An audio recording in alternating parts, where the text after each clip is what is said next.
Halo teman-teman, kami dari kelompok 9 Etika Bisnis Profesi ingin mempresentasikan materi tentang Good Corporate Governance. Kelompok kami beranggotakan 4 orang. Yang pertama yaitu Fadila Arifa dengan NIM 018, Fania Nitya Salsabila NIM 020, dan saya sendiri, Agung Wicaksono Puji Pangestu, NIM 024, dan yang terakhir Yunarina Diva Maharani, NIM 026. Materi yang akan kita bahas meliputi yang pertama, pengertian GCG.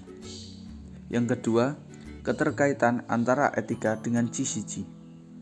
Yang ketiga, prinsip-prinsip GCG. Yang keempat, manfaat GCG. Yang kelima, persyaratan GCG. Yang keenam, hambatan pada GCG. Yang terakhir yaitu GCG di Indonesia. Selanjutnya akan dilanjutkan oleh Fadila Arifa. Yang pertama, apa itu Good Corporate Governance?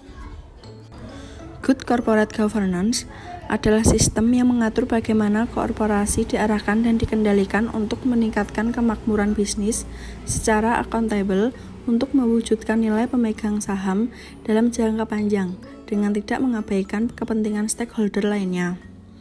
Dan struktur yang memberikan kejelasan fungsi hak, kewajiban, dan tanggung jawab antara pihak-pihak yang berkepentingan atas korporasi mencakup proses kontrol internal dan eksternal yang efektif serta menciptakan keseimbangan internal dan keseimbangan eksternal.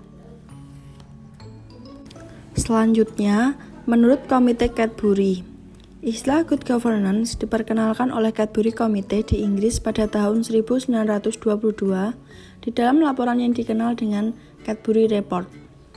Corporate governance adalah sistem yang mengarahkan dan mengendalikan perusahaan dengan tujuan agar mencapai keseimbangan antara kekuatan kewenangan yang diperlukan oleh perusahaan untuk menjamin kelangsungan eksternalnya dan pertanggungjawaban kepada stakeholder. Hal ini berkaitan dengan peraturan kewenangan pemilik, direktur, manajer, pemegang saham, dan sebagainya. Selanjutnya, apa keterkaitan antara etika dengan Good Corporate Governance? Etika bisnis dan konsep Good Corporate Governance merupakan hubungan berkesinambungan antara keduanya. Kode etik atau komponen etika bisnis harus ada dalam penerapan konsep Good Corporate Governance. Kode etik dalam tingkah laku berbisnis di perusahaan atau Code of Corporate and Business Conduct merupakan implementasi salah satu prinsip Good Corporate Governance. Kode etik tersebut menuntut karyawan dan pimpinan perusahaan untuk melakukan praktek-praktek etik bisnis yang terbaik di dalam semua hal yang dilaksanakan atas nama perusahaan. Selanjutnya saya akan membahas tentang prinsip-prinsip Good Corporate Governance. Di sini terbagi menjadi 5, yaitu transparansi, akuntabilitas, independensi, responsibilitas, dan kesetaraan. Apa itu transparansi? Transparansi menciptakan kepercayaan timbal balik antara pemerintah dan masyarakat melalui penyediaan informasi dan menjamin kemudahan di dalam memperoleh informasi yang akurat dan memadai. Selanjutnya yaitu akuntabilitas. Kewajiban memberikan pertanggungjawaban kinerja kepada pihak yang memiliki hak atau kewenangan untuk meminta pertanggungjawaban atau keterangan. Selanjutnya yaitu independensi, yaitu suatu keadaan di mana perusahaan dikelola secara profesional tanpa benturan kepentingan dan pengaruh atau tekanan dari pihak manapun yang tidak sesuai dengan peraturan perundang-undangan yang berlaku dan prinsip-prinsip korporasi yang sehat. Selanjutnya materi akan dibahas oleh Agung.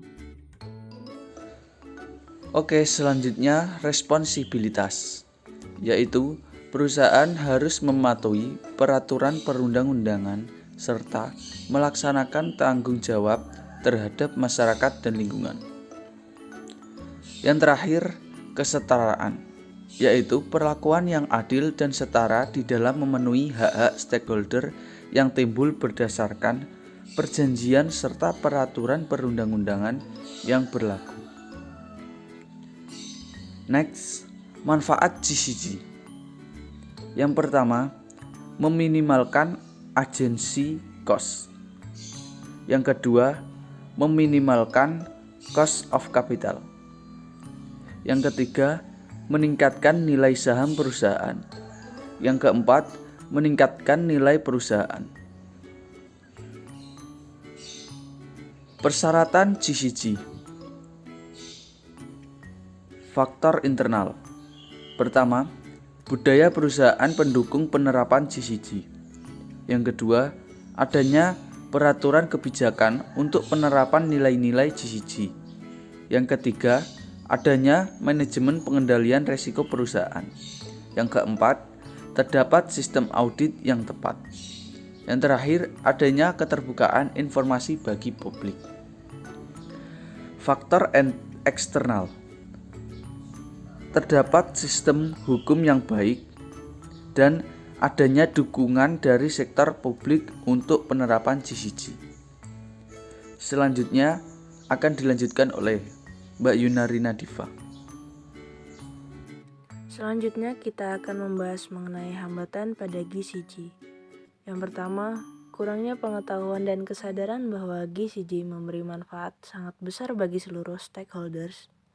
Yang kedua, GCG dilaksanakan hanya sekedar untuk memenuhi ketentuan peraturan dan tanpa mau memahami manfaat dari pelaksanaan GCG. Yang ketiga, belum optimalnya upaya untuk menghapus praktik korupsi, kolusi, dan nepotisme.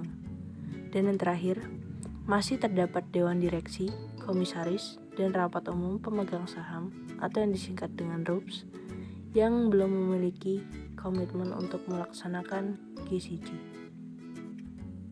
Selanjutnya kita akan membahas mengenai Good Corporate Governance di Indonesia. Melihat pentingnya Good Corporate Governance, maka diperlukan adanya perangkat hukum atau pedoman dalam mengimplementasikan Good Corporate Governance. Di Indonesia, pemerintah melalui keputusan Menteri Koordinator Ekonomi, Keuangan, dan Industri nomor Kep/31-MEQUIN/08/1999 telah membentuk suatu badan yang diberi nama Komite Nasional Kebijakan Corporate Governance atau yang biasa disingkat dengan KNKCG. Komite Nasional ini bertugas untuk merumuskan dan merekomendasikan kebijakan nasional mengenai pengelolaan perusahaan. Komite Nasional ini telah merumuskan suatu kerangka kerja Good Corporate Governance atau pedoman Good Corporate Governance. Sekian presentasi dari kelompok 9 yang membahas tentang Good Corporate Governance. Apabila ada kesalahan dalam kata, mohon dimaafkan. Selanjutnya, jika teman-teman ada pertanyaan, silakan tulis di kolom komen. Terima kasih.